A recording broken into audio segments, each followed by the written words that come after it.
Hello and welcome to the April 2024 Energy Regulation Roundup. This is a special one-year edition, and I want to say thank you guys so much for keeping up for the past 12 months. If you're new here, the Global Energy Regulation Roundup is dedicated to capturing and understanding emerging climate, energy, and reporting measures.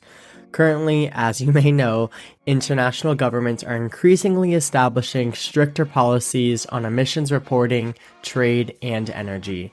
The purpose of this monthly podcast and blog is to highlight approaching regulations and to educate key stakeholders about their effects on a range of industries. Alright, so let's begin with the United States. It has taken California regulators, utilities, and clean energy advocates roughly 4 years to work out conflicting ideas to solve the pressing issue of inputting massive amounts of intermittent clean energy sources onto the state's grid.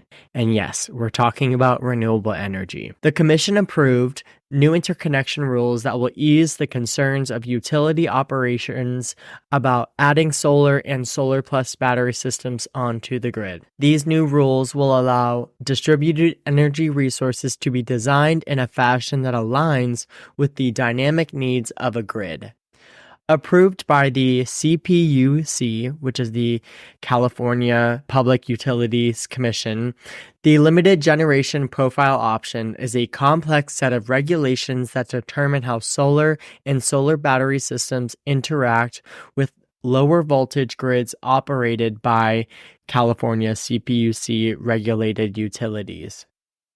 The traditional thought process utilities use to consider the impacts of a power project usually will look at the peak output at the time of least electricity demand from customers.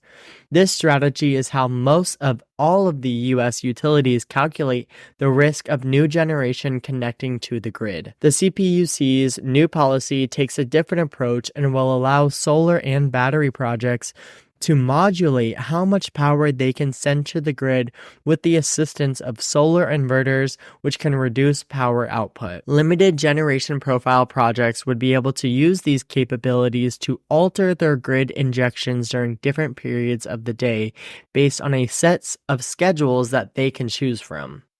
As you may know, renewable energy is extremely intermittent, especially in regards to solar energy, and I think this is one of the largest unspoken about issues with renewable energy, especially when it comes to grid integration and the US's the status of the US's grid.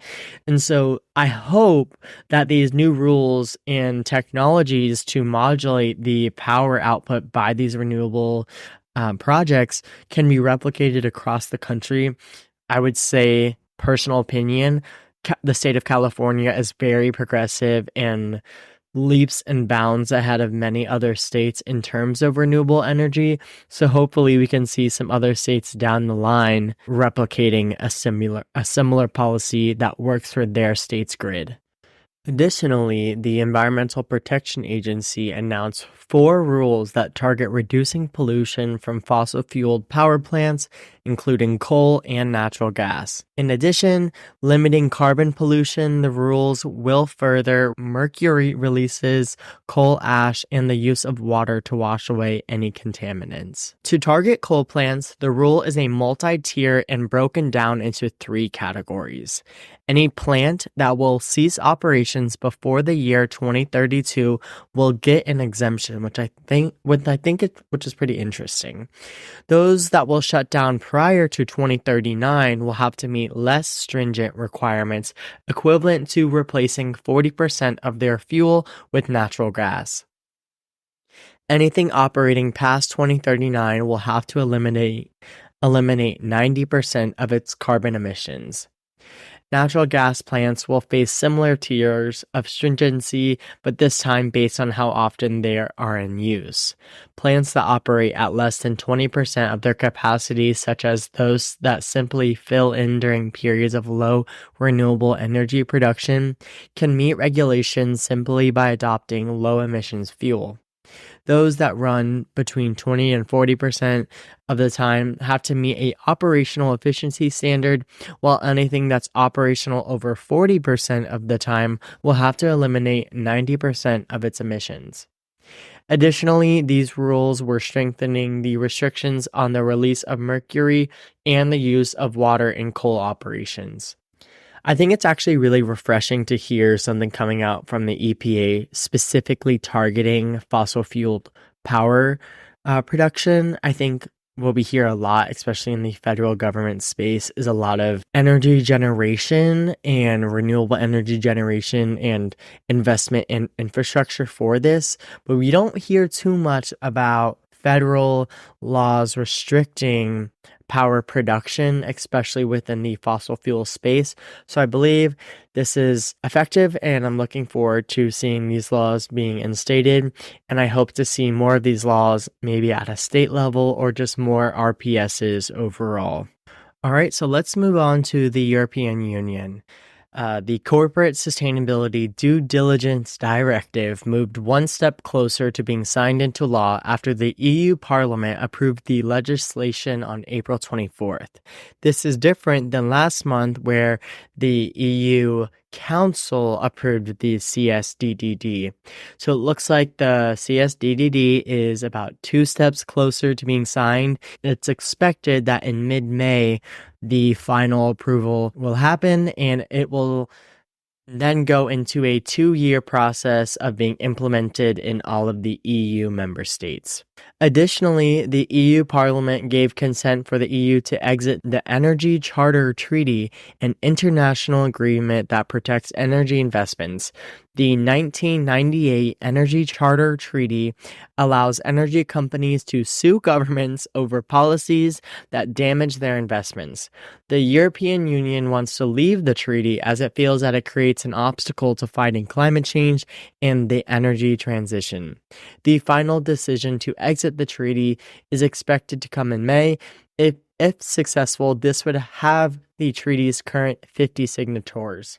Okay, so let's end off with Asia. And this is a pretty interesting one. So after 18 years, China's top legislature have finally been given the proposed energy law, which provides the framework to secure supplies and shift to a low-carbon power future. The national legislature will now be reviewing the energy law to govern security, innovation, and corporate behavior. The legislation is a sweeping law that covers aspects of the industry from planning, distribution, conservation, rural development, and pricing. The Legislative Affairs Commission said that the energy law is meant to improve energy planning, development, and emergency response, and encourage innovation and energy technology. The law was originally drafted in 2006, and it has been one of the longest journey for any piece of Chinese legislation. China leads the global economy in emissions, but also the development and build-out of renewables such as solar and wind, as we all know. This law will hopefully continue to drive China's decarbonization journey and maintain aggressive stance. All right, well, thank you so much for joining us for the April 2024 Energy Regulation Roundup. As you know, the blog is posted monthly on ArcWeb and uploaded as a podcast just a few days after. I appreciate you guys for listening in, and feel free to contact me at gsimon@arcweb if you have any stories that you would wish for it to be included next month. Thanks.